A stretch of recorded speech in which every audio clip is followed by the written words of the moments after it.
Tersangka Hendrik, warga Jalan Lintas Muara Enim Baturaja, Kecamatan Lawang Kidul, Kabupaten Muara Enim ini digiring pihak kepolisian. Tersangka ditangkap polisi lantaran kedapatan memproduksi tahu mengandung formalin. Selain meringkus tersangka, polisi juga turut mengamankan barang bukti berupa 13 jerigen tahu mengandung formalin, serta 1 jerigen yang berisi cairan formalin. Kapolres Muara Enim AKBP Lio Andi Gunawan mengatakan, terungkapnya kasus tersebut berawal dari penyelidikan tim Satgas Pangan yang terdiri dari kepolisian, Disperindak, serta Dinas Kesehatan Muara Enim yang mencurigai beredarnya tahu yang mengandung formalin.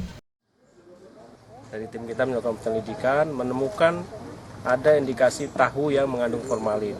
Setelah kita tes dengan tes kit yang kita miliki, positif, sehingga kita lakukan penggerbekan dan kita dapatkan di lokasi pabrik tahu itu 13 jerigen tahu, masing-masing jerigen itu berisi 200 sampai 250 butir tahu, jadi sekitar 3.000 lebih tahu yang siap edar. Akibat perbuatannya, tersangka kini masih mendekam di sel tahanan Mapolres Muara Enim. Tersangka dijerat dengan pasal 136 huruf B Undang-Undang Nomor 18 Tahun 2012 tentang pangan dengan ancaman hukuman 5 tahun penjara atau denda sebanyak 1 miliar rupiah. Tim Liputan Sriwijaya TV.